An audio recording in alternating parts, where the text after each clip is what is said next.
देश भर में 12 नवंबर को दिवाली मनाई गई। लोगों ने इस दिवाली भी खूब दिए जलाए और पटाखे फोड़े। दिल्ली एनसीआर में प्रदूषण की वजह से सुप्रीम कोर्ट ने पटाखों पर प्रतिबंध लगा दिया था, लेकिन उसके बाद भी दिवाली पर कई इलाकों में जमकर पटाखे फोड़े गए और शीर्ष अदालत के आदेश का उल्लंघन किया गया। बता दें कि वायु गुणवत्ता खराब होने के कारण दिल्ली में आतिशबाजी पर पूरी तरह प्रतिबंध था, जिसके बाद भी पूरी दिल्ली में जमकर पटाखे फोड़े गए। जिसके बाद 13 नवंबर की सुबह राष्ट्रीय राजधानी दिल्ली की फिजा में धुंध की मोटी परत छाई रही। केंद्रीय प्रदूषण नियंत्रण बोर्ड के अनुसार दिल्ली भर में वायु गुणवत्ता खराब श्रेणी में अभी भी बनी हुई है। जिस तरह से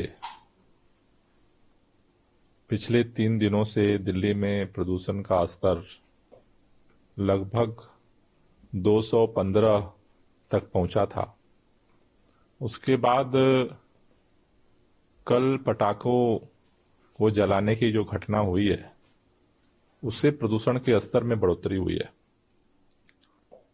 जबकि ये बात सामने आई है कि दिल्ली के अंदर बहुत सारे लोगों ने पटाखे नहीं जलाए, लेकिन कुछ जगहों पर टारगेटेड तरीके से पटाखे फोड़े गए और बड़ी मात्रा में फोड़े गए।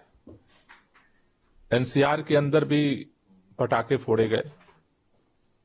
दिल्ली के लोगों के मन में तो ये बात थी कि हमें जो हवा अच्छी हुई है उसे खराब नहीं करना है, लेकिन जिस तरह से भारतीय जनता पार्टी एक जिम्मेदार पार्टी होने के बावजूद उनके जिस तरह से नेता लोगों को उकसा रहे थे, और उसका परिणाम आज दिल्ली को झेलना पड़ रहा है।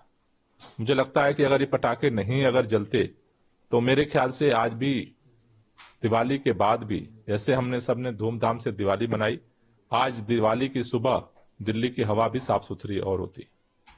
तो मैं दिल्ली के लोगों से यही कहना चाहता हूं कि आप भारतीय जनता पार्टी जो जिस तरह से लोगों को बहकाने का काम करती है उसमें ना आए, क्योंकि अल्टीमेटली इसका असर तो हमारे ऊपर ही हो रहा है। दिवाली के बाद पटाखों के अवशेष भी दिल्ली की सड़कों पर बिखरे साफ देखे जा सकते हैं। ऐसे में लोगों ने पटाखों के कारण हवा की गुणवत्ता खराब होने की भी शिकायत की।